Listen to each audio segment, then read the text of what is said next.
नमस्कार दोस्तों। भगवान आप सभी का भला करे और आपकी सारी इच्छाएं मनोकामनाएं पूरी हो। दोस्तों, आज मैं आप सभी को सूर्य रेखा के बारे में कुछ ऐसी जानकारी देने वाला हूं जिसको देख करके आप समझ सकते हैं कि आप कितने ज़्यादा जीवन में भाग्यशाली अथवा धनवान, सौभाग्यशाली, किस्मत वाले, नाकामयाबी और किसी भी तरह की अड़चन रुकावटें आपके काम अथवा कारोबार में आएगी, उन सब के बारे में इन सब तरह की विभिन्न सूर्य रेखाएं दर्शाती है। सूर्य का क्षेत्र हमारे हथेली में तीसरी उंगली के नीचे होता है और सूर्य हमारे हथेली में बहुत महत्वपूर्ण भूमिका निभाते हैं। सूर्य आपकी सफलता से लेकर के वैभव, कीर्ति, यश और जीवन में किस मकाम तक आप पहुंचेंगे, उन सब के बारे में हमको दर्शाते हैं। सारे के सारे पर्वतों एवं रेखाओं की स्थिति चाहे कैसी भी हो, सूर्य के पर्वत की स्थिति अगर अच्छी है अथवा सूर्य रेखा की स्थिति अगर अच्छी है हथेली में, तो आपके जीवन में कितना भी उतार चढ़ाव क्यों ना हो, कैसी भी तकलीफ, अड़चन, बाधाएं क्यों ना हो, आप अंततः सफलता हासिल किसी भी तरह से कर ही लेंगे। किसी भी तरह की कष्ट, अड़चन अथवा परेशानियां, चाहे तंत्र विद्या हो, हवा बाधा हो या फिर नज़र दोष हो, ऐसे जातकों को कुछ बहुत बुरा असर नहीं कर पाएगी। तो यहाँ पर सूर्य का पर्वत सबसे पहले तो उभरा हुआ होना चाहिए, या किसी भी पर्वत में जब उभार होता है हथेली में तो उस ग्रह से हमको बहुत अच्छे परिणाम प्राप्त होने के आसार देखने को मिलते हैं। तो यहाँ पर अगर आपके हथेली में किसी भी तरह से सूर्य रेखा है और वो एकदम स्पष्ट रूप से आपको दिखाई दे रही है, चाहे कितनी भी छोटी हो अथवा लंबी हो, तो आप ये जान लीजिए कि आपके जीवन में आपको सम्मान मिलेगा, आपको धन मिलेगा, आपको यश मिलेगा। और यश का तात्पर्य यही होता है कि जो भी आपकी मनोकामनाएं हैं, सुख सुविधा, संसाधन, मान सम्मान, धन दौलत को लेकर के, वो सब कुछ आपको प्राप्त होगी। अगर आपके हथेली में शनि के क्षेत्र से किसी भी तरह से रेखा झुक करके सूर्य की तरफ में आ रहा है, तो शनि हमको हमारे कर्म और मेहनत और संघर्षों को दर्शाते हैं। तो यहाँ से निकली हुई रेखा जब सूर्य पर्वत पे पहुँचती है, चाहे नीचे से ऊपर की तरफ जा रही हो अथवा ऊपर से नीचे की तरफ भी अगर आ रही हो, या थोड़ी बहुत इस तरीके से भी झुकी हुई देखने को मिल जाती है, तो इन दोनों कंडीशंस में आप जैसे जातक निश्चित रूप से सफल होंगे, लेकिन बहुत ज़्यादा मेहनत, मशक्क़त अथवा प्रयत्नों के साथ में। शनि ग्रह व्यक्ति को हर तरह का संघर्ष देते हैं और इतना सक्षम भी बनाते हैं कि ये ऐसे व्यक्ति संघर्षों को सहन कर सकें या संघर्ष में जीवन शैली जी सकें। लेकिन इनमें अधिकतर ये देखने को मिलता है कि किसी भी विषय को लेकर के किया गया निष्काम कर्म इसको, इन जैसे जातकों को बहुत ज़्यादा लाभ दे जाता है। निष्काम कर्म का सीधा तात्पर्य यही होता है कि आप बिना किसी अपेक्षा के, यानी अंतिम परिणाम के, उस कर्म को लगातार किए चले जा रहे हैं। अगर किसी भी तरीके से परिणाम रख करके कर्म कर रहे हैं तो लाभ नहीं मिलेगा, लेकिन अकारण ही लगातार किसी भी काम में लगे हुए हैं तो अचानक से बहुत ज़्यादा लाभ या फिर यश प्राप्ति के योग निर्मित हो जाएंगे। वहीं अगर हथेली में इस तरह की सूर्य रेखा है और आपके चंद्र का क्षेत्र उभरा हुआ है या चंद्र से भाग्य रेखा निकल रही है, तो आपको बाहरी दुनिया लोगों से बहुत ज़्यादा सहयोग मिलेगा आपके मान सम्मान में बढ़ोतरी होने के लिए। ऐसे जातक में आमूमन देखने को मिला है कि ये जन्म स्थान से दूर जाकर के बहुत पैसे कमाते हैं, अपना खुद का कारोबार स्थापित कर लेते हैं, अपनी खुद की घर जमीन जायदादें निर्मित भी कर लेते हैं। ऐसे जातकों को जनता के द्वारा, दूसरों के द्वारा बहुत ज़्यादा प्रोत्साहन अथवा साथ भी मिलता है। लेकिन अंततः अगर शनि से सूर्य रेखा का कनेक्शन है तो कोई भी काम ईजिली आपके लाइफ में नहीं बनेगा। इसके बाद में अगर बुध की तरफ से सूर्य की रेखा का प्रारंभ हो रहा है या सूर्य की रेखा बुध की तरफ थोड़ा सा झुकी हुई है, तो ऐसे जातकों को व्यापार के द्वारा, वार्तालाप करने के द्वारा, दूसरों की मदद करने के द्वारा, दूसरों के किसी भी तरह से काम आने के द्वारा भी लाभ मिलता है। बुध यहाँ पर व्यापार को, आपकी वाणी को, आपके जीवन शैली में आप जो भी कुछ सीख रहे हैं, हमेशा अपने आप को अप टू डेट अपग्रेड कर रहे हैं, उसको दर्शाता है। तो आमूमन अगर ये रेखा जब भी पाई जाती है तो अधिकतर ऐसे जातक व्यापारी ही देखने को मिलते हैं। लेकिन अधिकतर मामलों में ऐसे जातकों की वाणी ही इनके भाग्य का कारण बन जाती है, क्योंकि यहाँ पर बुध के कनेक्शन होने के कारण ऐसे जातक जितना ज़्यादा सत्य बोलेंगे, जितना अच्छा दूसरों के लिए यहाँ बोलेंगे, जितना अच्छा दूसरों के लिए करेंगे, उससे 10 गुना या उससे कहीं गुना ज़्यादा होकर के इनको वापस आएगा। सूर्य सिंहासन का कारक यहाँ कारक माना गया है, सूर्य सफलता का कारक, अथवा सूर्य आपके पद व सम्मान के साथ साथ आपकी प्रगति का कारक भी माना गया है। और उस पर बुध का अगर कनेक्शन है तो ऐसे जातक जितना अच्छा बोलें, सुने, देखें या किसी के लिए कहें, उतना अच्छा इनका जीवन शैली होता चला जाता है। जितना अच्छे सात्विक स्तर का खाना खाएं, सात्विक स्तर की बातें करें, सोच रखें, उतना अच्छा जीवन में मान सम्मान यश और कीर्ति स्थापित होती चली जाती है। इसके अलावा अगर आपके हाथ में सूर्य की रेखा है और टूटी हुई है, रुक रुक करके चल रही है, अधूरी चल रही है, तो आप जैसे जातकों के जीवन में हमेशा आपके किसी भी तरह के काम अथवा कारोबार में रुकावटें आती रहती हैं। अब ये डिपेंड इस पे करता है कि सूर्य की रेखा टूट कहाँ रही है, रुक कहाँ रही है। अब जैसे कि सूर्य की रेखा अगर सूर्य पर्वत पे ही रुक रही है तो इसका तात्पर्य ये होता है कि आपके काम में अचानक से किसी भी तरह की बाधा होने के कारण, स्वास्थ्य हानि होने के कारण अथवा घरेलू परेशानी के कारण या फिर आपके कार्य क्षेत्र में किसी तरह की तकलीफ होने के कारण आपके काम में रुकावट आएगा और आपके काम में परिवर्तन होगा। अगर व्यापार कर रहे हैं तो व्यापार बदलना पड़ सकता है। अगर यही सूर्य की रेखा आपके हृदय रेखा के नीचे जा करके या हृदय रेखा के आसपास में टूट रही है तो किसी रिश्ते के कारण धोखा मिलना या किसी रिश्ते के कारण बहुत बड़ा तकलीफ आना, जिसके अतिरिक्त आपके कार्य अथवा कारोबार में तकलीफ महसूस होना, जिसमें रुकावटें आना, कार्य में परिवर्तन हो जाना, कारोबार में जो है परिवर्तन हो जाना, नौकरी इत्यादि में स्थान परिवर्तन होता हुआ देखने को मिलता है। इसमें उम्र भी डिसाइड जो होता है वो खासकर लाइफ लाइन और आपकी लक लाइन के अकॉर्डिंगली होता है। अब वही अगर सूर्य रेखा आपकी मस्तिष्क रेखा के लमसम में आकर के रुक रही है तो इसका मतलब ये है कि आपका फोकस बहुत कमज़ोर है, आपके अंदर धैर्य की भी कमी है, साहस की भी कमी हो रही है और आप चुनौती पूर्वक कार्य नहीं कर रहे हैं। तो रिस्क टेकिंग कैपेसिटी जब कम हो जाती है, मेंटल कैपेसिटी जब कम हो जाती है, जब खुद में ही डर भय चिंता या बहुत ज़्यादा सिक्योरिटी के साथ में काम करने की चेष्टाएं बढ़ जाती है, तो भी सूर्य रेखा में रुकावट आना शुरू हो जाती है। सूर्य रेखा आपकी कला है, आपकी स्किल्स है, आपकी स्पेशलाइजेशंस है। ये इस बात को दर्शा रही है कि आप किसी भी काम में कितने ज़्यादा निपुण हैं।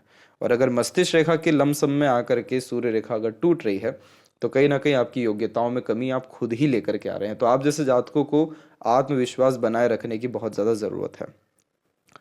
इसके अलावा अगर आपके हाथ में 2 सूर्य रेखा है तो ये बात तो तय है कि आप एक समय पर एक से ज़्यादा काम करेंगे, अर्थात आप एक समय पर एक से ज़्यादा माध्यम से पैसा कमाएंगे। अगर एक से अधिक या 2 से अधिक सूर्य रेखा है तो वो ज़्यादा अच्छा नहीं माना गया है, क्योंकि ये बार बार काम में परिवर्तन कराता है अथवा ध्यान में परिवर्तन व्यक्ति के करा देता है। अब इसी सूर्य रेखा में नीचे की तरफ में अधिकतर मामलों में हमको बायफोर्क का या फिर त्रिशूल जैसी आकृति देखने को मिल जाती है। तो ऐसे जातक वो होते हैं जो हर किसी के आइडिया को एब्जॉर्ब कर लेते हैं, हर किसी के बात को एब्जॉर्ब कर लेते हैं। इनको हर काम ही करना है अपने जीवन में। इनको ऐसा लगता है कि एक ही जीवन है, जो कुछ बन सक रहा है सब कर लेना चाहिए। अब ये मानसिकता जो है ये कहीं ना कहीं सूर्य ग्रह जैसे के लिए अच्छी नहीं मानी गई है, क्योंकि सूर्य यहाँ पर एक किसी भी क्षेत्र में सफलता दिलाने के और अनंत सफलता दिलाने के कारक हैं। और आप अगर इतना ज़्यादा अपना ध्यान भटकेंगे अथवा दूसरों के बातों में आएंगे या दूसरों का कह करके सुनेंगे या फिर चलेंगे तो आप राजा नहीं बन सकेंगे। राजा बनने के लिए राजा जैसे गुण चाहिए होते हैं ताकि प्रजा को संभाला जा सके। और जब इस तरह के योग निर्मित होते हैं तो ऐसे जातक अपना आत्मसम्मान आत्मविश्वास खोकर दूसरे के ऊपर भरोसा करके अधिकतर कार्य करते हुए पाए जाते हैं। और अगर यही त्रिशूल या बायफोर्क का साइन ऊपर की तरफ देखने को मिल गया तो एक ही किसी भी तरह के काम से अनेक माध्यम उत्पन्न कर लेना पैसा कमाने के, एक से ज़्यादा स्किल्स होना, एक से ज़्यादा स्पेशलाइजेशन होना, एक से ज़्यादा टैलेंट होना, बहुत ज़्यादा रईसी में जीवन जीते हुए ऐसे जातक देखने को मिल जाते हैं। अब जो शुरुआत में बताया गया था कि कौन सी रेखा आपको बताएगी कि आप भाग्यशाली है, सौभाग्यशाली है, धनवान है या फिर नाकामयाबी की क्या रेखा होती है, तो जब सूर्य रेखा आधी अधूरी चल रही हो तो उतना ज़्यादा दिक्कत नहीं आता, क्योंकि एक बार काम रुकेगा वापस शुरू हो जाएगा। लेकिन अगर सूर्य रेखा के ऊपर क्रॉस हो गया या सूर्य रेखा में बहुत आधी अधूरी इस तरह की छोटी छोटी लाइनें हैं तो ऐसे जातक का कोई भी काम बनना बहुत मुश्किल हो जाता है। हर काम में असफलता अथवा धोखा या बेईमानी का सामना करना पड़ता है। अपने ही लोगों से तकलीफ़ें बहुत ज़्यादा आती हैं, जिसके लिए अच्छा करने जाएंगे वहाँ से ही इनको तकलीफ़ें आ जाएगी। तो जब ऐसे योग निर्मित होते हैं तो सूर्य का उपाय करना ज़रूरी है और अपने आप को उस समय के लिए या कुछ समय के लिए गुप्त रखना ज़रूरी है अगर सूर्य पे कोई भी नकारात्मक चिन्ह है, क्योंकि आप जो कुछ भी करने जाएंगे आपको अंततः नुकसान ही भोगना पड़ेगा। तो इस कंडीशन में अपने नाम से काम करने से बचना चाहिए, दूसरों पर भरोसा रखकर काम करने से बचना चाहिए, पैसों के लेन देन से बचना चाहिए, डॉक्यूमेंटेशन फाइलिंग इन सारी चीज़ों से थोड़ा दूर रहना चाहिए। लोन डेप्ट लेने जैसे योग ज़्यादा निर्मित होते हैं तो कर्ज वगैरह इन सारी चीज़ों से मुक्त रहना चाहिए।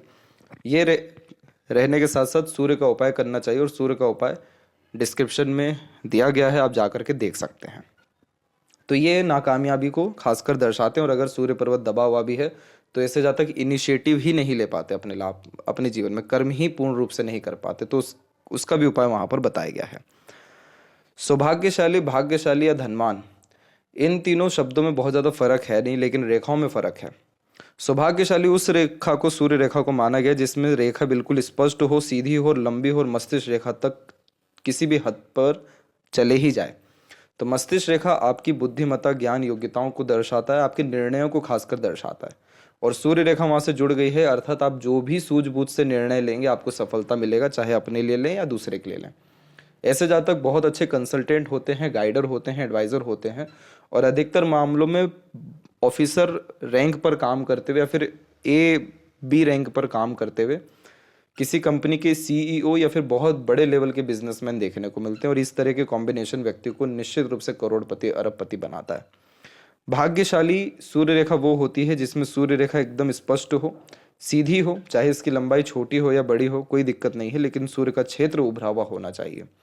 तो ये व्यक्ति को भाग्यशाली ऐसे बनाता है कि ऐसा व्यक्ति जिस भी कार्य में जाते हैं अंततः परिणाम मिल जाता है, और ऐसा परिणाम मिलता है जिसमें खुशी, संतुष्टि व शांति, इन तीनों चीज़ों की प्राथमिकता होती है। ये तीनों चीज़ें मिलता ही है, इसीलिए इसे भाग्यशाली रेखा के अतिरिक्त देखा जाता है। और धनवान होने वाली जो सूर्य रेखा वो थोड़ी सी आपको गहरी देखने को मिलेगी, छोटी हो लंबी हो इससे फर्क नहीं पड़ेगा, थोड़ी सी छोटी होगी। और दूसरे हाथ में भी सूर्य रेखा अगर होगी तो 1 अथवा 2 संख्या में होगी या फिर बायफोर्क के साइन में होगी। तो दोनों हथेली में सूर्य रेखा की अगर स्थिति अच्छी है तो ये व्यक्ति को धन बहुत ज़्यादा जीवन में देगा। और ऐसे जातक सरकार के माध्यम से, समाज के माध्यम से, राजनीति के माध्यम से, धर्म के माध्यम से भी बहुत पैसा कमाते हुए पाए जाते हैं। और अगर एक हाथ में सूर्य रेखा अच्छी है और दूसरे हाथ में सूर्य रेखा में कोई भी दोष है तो यानी आप जैसे जातक के जीवन में होता क्या है कि जैसे अगर किसी का दाहिना हाथ एक्टिव है, राइट हैंड से जैसे ज़्यादा काम हो रहा है, और वहाँ पर अगर सूर्य रेखा की स्थिति बहुत ज़्यादा बढ़िया है तो ऐसे जातक के जो सत्कर्म है, अच्छे कर्म है, वो लोगों के सामने ज़्यादा आएंगे। और वही अगर दूसरे हाथ में क्रॉस का साइन है तो ऐसे जातक गुप्त रूप से गलत कर्म करने वाले रहेंगे, लेकिन बाहर में अच्छे कर्म दिखेगा।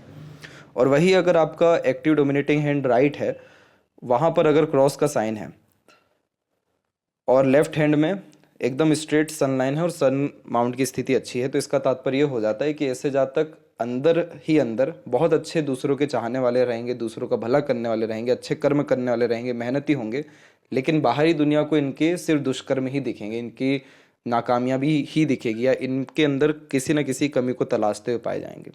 तो इन सभी स्थिति में सूर्य की स्थिति के लिए सूर्य का उपाय करना ज़रूरी होता है। और कभी भी किसी भी तरह के कोर्ट केस अथवा किसी भी तरह के कर्ज अथवा लोन जैसे केसेस से दूर रहने की सख्त आवश्यकता होती है। लड़ाई झगड़ा, बहसबाजी, किसी का अपमान करना, किसी से षड्यंत्र रचना, धोखाधड़ी करना, किसी के बातों में आकर किसी और तरह का एक्शन ले लेना या काम करना, लोन, डेप्ट, इन सारी चीज़ों से बहुत ज़्यादा दूर रहने की आवश्यकता होती है। और इसके साथ साथ सूर्य का उपाय करने की आवश्यकता होती है। आपको 3 से लेकर के 6 महीने के अतिरिक्त किस तरीके से आप उपाय कर रहे हैं वो बहुत आवश्यक हो जाता है। आपकी स्थिति बहुत अच्छी हो जाती है, जीवन में अगर कोई काम रुका हुआ है वो बनना शुरू हो जाता है, धनागमन की स्थिति अच्छी हो जाती है, और सफलता कोई रुकी हुई है तो वो निश्चित रूप से मिल जाती है। तो सूर्य के उपाय में सबसे ज़्यादा ज़रूरी होता है प्रिंसिपल को फॉलो करना, रूल्स रेगुलेशंस को फॉलो करना। उपाय कर रहे हैं तो एक समय पर ही करना है, निरंतरता के अधीन होकर के करना है। और अपने अंदर आत्मविश्वास, आत्मसम्मान बढ़ाने के लिए सोशल मीडिया, बहुत सारे लोगों से बहुत ज़्यादा बातचीत, इन सारी चीज़ों से दूर रहने की आवश्यकता होती है। खुद को समय देना, खुद को जानना, खुद के लिए कर्म करने की बहुत सख्त आवश्यकता होती है, तभी आप राजा बन सकेंगे। तो ये थी सबसे महत्वपूर्ण बात है सूर्य के विषय में। आशा करता हूँ ये जानकारी आपके बहुत काम आए। किस तरह की रेखा है आपके हाथ में सूर्य की, जरूर बताएं। क्या परिणाम मिल रहा है वो भी बताएं, और किस विषय में और अधिक जानकारी आप जानना चाहते हैं वो भी बताएं। तब तक आप अपना ध्यान रखें। आपका बहुत बहुत धन्यवाद।